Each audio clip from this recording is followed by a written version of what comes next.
بسم اللہ الرحمن الرحیم۔ سیدنا صدیق اکبر رضی اللہ تعالیٰ عنہ ان کے بارے میں 4 پارٹ آپ سماعت کر چکے ہیں۔ آج 5واں پارٹ ہے کہ ان کو کیسے منتخب کیا گیا، سقیفہ بنی سعدہ کا کیا معاملہ ہے۔ اس پہ لوگ بڑے اعتراضات کرتے ہیں، یعنی کوئی ایسی اعتراضات کی بات اس میں نہیں ہے۔ دیکھیں، ہمارے آقا علیہ الصلوۃ والسلام کا وصال مبارک ہو گیا۔ دوشنبے کے روز دوپہر کے وقت ہمارے نبی صلی اللہ علیہ وسلم عالم فانی سے عالم جاودانی کی طرف آپ نے رحلت فرمائی۔ شام کے وقت ایک شخص نے صدیق اکبر رضی اللہ عنہ کو خبر دی کہ انصار سقیفہ بنی سعدہ میں مجتمع ہیں اور سعد بن عبادہ رضی اللہ تعالیٰ عنہ کے ہاتھ پر بیعت کرنا چاہتے ہیں، اور بعض انصار یہ بھی کہتے ہیں کہ ایک امیر ہم میں سے ہو اور ایک امیر قریش میں سے۔ انصار کا یہ گمان تھا کہ استحقاق خلافت انصار کو ہے، اس لیے کہ انصار نے دین کی مدد کی اور رسول اللہ صلی اللہ علیہ وسلم کو اپنے ہاں ٹھہرایا اور آپ کے ساتھ ہو کر اعداء اللہ سے جہاد قتال کیا۔ بعضوں نے اس کی مخالفت کی اور باہم بحث و تکرار ہونے لگی۔ جب اس بات کی اطلاع حضرات شیخین یعنی ابوبکر صدیق رضی اللہ عنہ، حضرت عمر رضی اللہ عنہ کو ہوئی تو یہ دونوں بزرگ حضرت ابو عبیدہ بن الجراح رضی اللہ عنہ کو لے کر اس اختلاف کی روک تھام کے لیے سقیفہ کی طرف چلے، مبادا کوئی فتنہ نہ کھڑا ہو جائے۔ جب یہ حضرات وہاں پہنچے تو سعد بن عبادہ رضی اللہ تعالیٰ عنہ کھڑے ہوئے اور انہوں نے تقریر کی، یعنی ہم انصار یعنی دین اسلام کے مددگار ہیں اور اسلام کے لشکر ہیں، اور تم اے گروہ مہاجرین ہم میں سے ایک قلیل جماعت ہو، یعنی تم اقلیت میں ہو اور ہم اکثریت میں ہیں، اور تمہاری قوم کی ایک قلیل جماعت نے ہمارے یہاں پناہ لی ہے اور اب وہ ہمارا حق خلافت ہم سے غصب کرنا چاہتی ہے۔ ایک روایت کے مطابق حضرت سعد بن عبادہ رضی اللہ تعالیٰ عنہ نے اپنی تقریر میں فرمایا، کیا فرمایا، جس کا مفہوم یہ ہے، یعنی اے انصار کے لوگوں، تمہیں دین میں سبقت حاصل ہے اور اسلام نے تمہیں فضیلت دی ہے جو عرب میں سے کسی کو حاصل نہیں۔ محمد صلی اللہ علیہ وسلم اپنی قوم میں 10 سال سے زائد رہے، وہ لوگوں کو اللہ تعالیٰ کی عبادت کرنے اور بتوں کو چھوڑنے کی دعوت دیتے رہے۔ ان پر ایمان لانے والے بہت تھوڑے تھے، وہ نہ تو آپ کا دفاع کر سکتے تھے، نہ دین کی تائید کر سکتے تھے، اور نہ کسی ظلم کو دور کر سکتے تھے، حتیٰ کہ اللہ تعالیٰ کا ارادہ جب انہیں نوازنے کا ہوا تو تمہارے لیے یہ اعزاز مقدر کر دیا، اس نعمت کو تمہارے لیے مخصوص کر دیا، تمہیں اللہ و رسول پر ایمان لانے، دشمنوں سے جہاد کرنے کی توفیق دی۔ تم لوگ آپ کے دشمنوں پر سب سے زیادہ بھاری تھے، حتیٰ کہ سارا عرب خواہی ناخواہی اللہ کے حکم کی تعمیل کے لیے تیار ہو گیا۔ وہ شخص جو اطاعت گزار نہیں تھا اس نے بھی ذلیل اور عاجز ہو کر اطاعت کر لی۔ سارا عرب تمہاری تلوار کے زور سے رسول اللہ صلی اللہ علیہ وسلم کا مطیع ہو گیا۔ آپ کی وفات اس حال میں ہوئی کہ آپ ہم سے راضی تھے، ہماری وجہ سے آپ کی آنکھیں ٹھنڈی تھیں، لہٰذا اس خلافت کے معاملے کو خود اپنے ہاتھ میں لو، اس لیے کہ تمہارے واسطے ہے۔ اب بتاؤ، حضرت عبادہ رضی اللہ تعالیٰ عنہ نے یہ تقریر فرمائی۔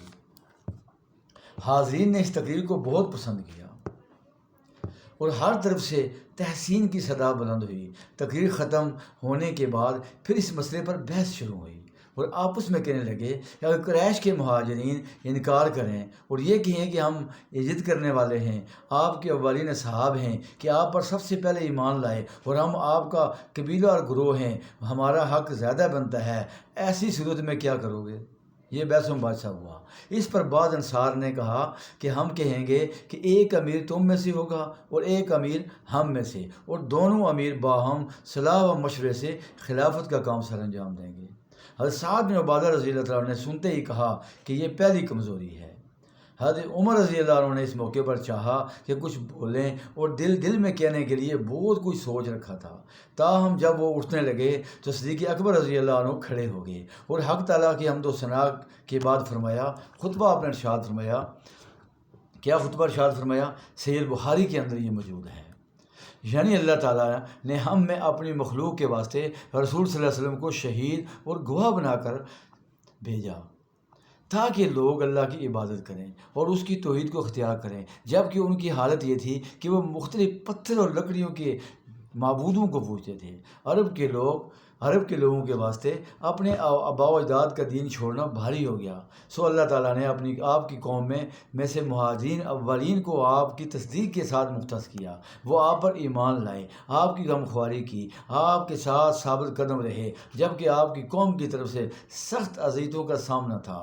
وہ لوگ جھٹلا رہے تھے، ہر شخص مخالف تھا اور ان کی مخالفت کر رہا تھا، لیکن یہ لوگ اپنی تعداد کے کم ہونے کے باوجود وحشت میں مبتلا نہیں ہوئے۔ حالانکہ کفار مسلمانوں کے ساتھ تکبر کے ساتھ پیش آ رہے تھے، لیکن یہی مسلمان اس زمین میں سب سے پہلے اللہ تعالیٰ کی عبادت کرنے والے، اس پر اور اس کے رسول پر ایمان لانے والے تھے۔ یہی آپ کے قریبی اور خاندان والے تھے۔ یہی حضرات اس خلافت کے آپ کے بعد سب سے بڑھ کر حقدار ہیں۔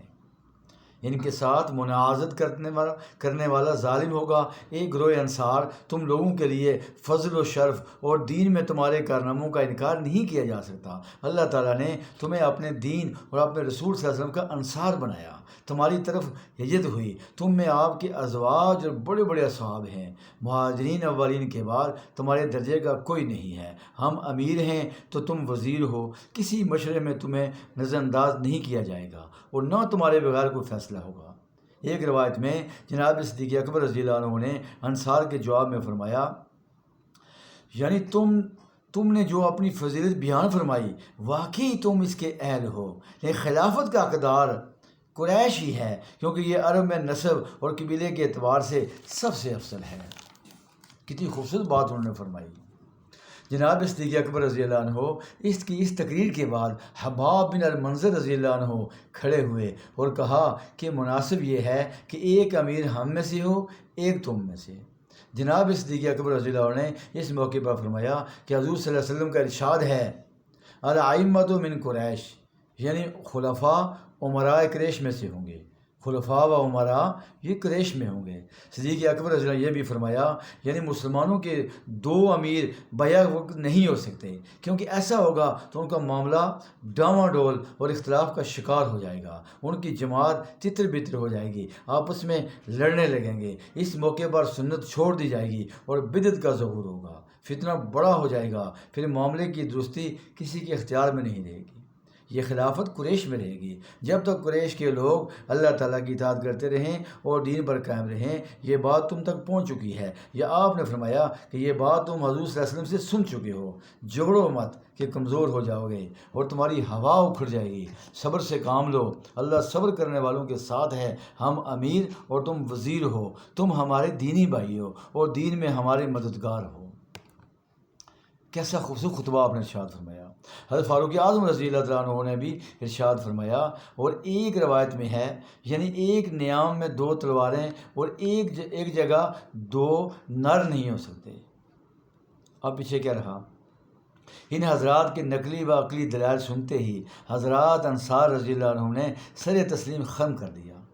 اسی موقع پر صدیق اکبر رضی اللہ عنہ نے حضرت سعد بن عبادہ رضی اللہ عنہ کو خطاب کر کے فرمایا، یعنی اے سعد، تمہیں معلوم ہے کہ رسول اللہ صلی اللہ علیہ وسلم نے ایک موقع پر جب تم وہاں موجود تھے فرمایا تھا کہ قریش خلافت کے ذمہ دار ہوں گے، اور کیونکہ اچھے لوگ ان کے نیکوکاروں کے تابع ہیں اور برے لوگ ان کے بروں کے تابع۔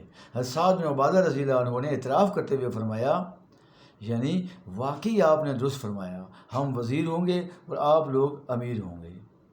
اس روایت میں صراحتاً موجود ہے کہ جناب صدیق اکبر رضی اللہ عنہ نے حضرت سعد بن عبادہ رضی اللہ عنہ کو قسم دے کر کہا کہ تمہاری موجودگی میں نبی صلی اللہ علیہ وسلم نے یہ فرمایا کہ امر خلافت کے والی قریش ہوں گے۔ حضرت سعد نے صدقت کہہ کر صدیق اکبر کی تصدیق فرمائی۔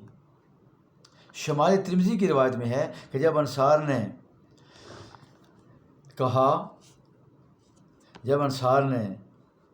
یہ کہا تو صدیق اکبر رضی اللہ تعالیٰ عنہ کی 3 خصوصیتیں بیان کی اور اعلان فرمایا کہ بتلاؤ یہ 3 خصوصیتیں سوائے ابوبکر کے کسی اور شخص میں پائی جاتی ہیں۔ پہلی خصوصیت کیا تھی؟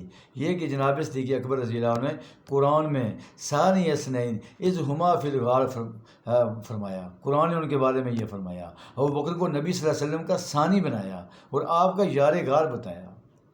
دوم یہ کہ صدیق اکبر رضی اللہ عنہ کو آپ کا صاحب خاص اور محب با اختصاص فرمایا. اس یقول لصاحبہ لا تحزن، پیچھے کیا رہا؟ سوم یہ کہ اللہ تعالیٰ نے آپ کے لیے اپنی معیت خاصہ کا ذکر فرمایا. ان اللہ معنا، ورنہ علم اور احاطے کے اعتبار سے اللہ تعالیٰ کی معیت عام اور سب کو شامل و متناول ہے. وَهُوَ مَعَكُمْ أَيْنَمَا كُنْتُمْ. یہ تین فضیلتیں صدیق اکبر رضی اللہ عنہ کی نص قرآن سے ثابت ہیں، جس کی میں اشارہ اس طرف ہے کہ ابو بکر ہی سب سے افضل ہیں اور وہی سب سے زیادہ مستحق خلافت ہیں. اب پیچھے کیا رہا؟ معاملہ بالکل کلیئر ہو گیا. اس کے بعد صدیق اکبر رضی اللہ عنہ نے فرمایا کہ یہ عمر اور ابو عبیدہ دونوں یہاں موجود ہیں، تم لوگ ان دونوں میں سے جس کے ہاتھ پر چاہو بیعت کر لو. اپنا نام نہیں لیا، یہ بڑے لوگوں کی بات ہوتی ہے. ادھر حضرت عمر رضی اللہ عنہ حضرت ابو عبیدہ رضی اللہ عنہ نے کہا کہ خدا کی قسم یہ ناممکن ہے کہ آپ کے ہوتے ہوئے ہم امر خلافت کے والی بنیں. آپ تمام مہاجرین میں افضل ہیں. نماز جو دین کا ستون ہے اور دین اسلام کا سب سے اعلیٰ اور افضل رکن ہے، اس میں آپ رسول صلی اللہ علیہ وسلم کے خلیفہ اور قائم مقام ہوئے. اے ابو بکر، آپ اپنا دست مبارک بڑھائیے، ہم آپ کے ہاتھ پر بیعت کرتے ہیں. ایک روایت میں ہے کہ جناب صدیق اکبر رضی اللہ عنہ نے حضرت عمر رضی اللہ عنہ سے فرمایا کہ ہاتھ بڑھاؤ تاکہ میں تمہارے ہاتھ پر بیعت کروں. عمر نے ابو بکر سے کہا کہ تم افضل ہو. ابو بکر نے جواب دیا انت اقوی منی، تم مجھ سے زیادہ قوی ہو. اسی پر تکرار ہوتا رہا. آخر میں حضرت عمر نے کہا میری قوت آپ کی فضیلت کے ساتھ مل کر کام کرے گی، یعنی امیر تو افضل ہوگا اور اقوا اس کا وزیر ہوگا. اس کے بعد حضرت عمر رضی اللہ عنہ نے صدیق اکبر رضی اللہ عنہ سے کہا کہ بیعت کے لیے اپنا ہاتھ بڑھاؤ. پس جب ان دونوں حضرات یعنی حضرت عمر رضی اللہ عنہ حضرت ابو عبیدہ رضی اللہ عنہ نے چاہا کہ آگے بڑھ کر ابو بکر سے بیعت کریں تو بشیر بن سعد انصاری رضی اللہ عنہ نے سبقت کی اور اٹھ کر سب سے پہلے ابو بکر کے ہاتھ پر بیعت کی. پھر حضرت عمر رضی اللہ عنہ ابو عبیدہ نے بیعت کی. جناب حباب بن المنذر نے دیکھا کہ بشیر بن سعد نے ابو بکر کے ہاتھ پر بیعت کر لی تو کہا کہ تم نے قرابت کا لحاظ نہ رکھا اور اپنے ابن عم یعنی سعد بن عبادہ کی امارت کو پسند نہیں کیا اور اس پر رشک اور حسد کیا. بشیر بن سعد نے جواب دیا کہ خدا کی قسم یہ بات نہیں، بلکہ بات یہ ہے کہ میں مہاجرین سے ان کا حق چھیننا نہیں چاہتا. پھر قبیلہ اوس کے لوگ قبیلہ خزرج کی عمارت کو پسند نہیں کر سکتے تھے.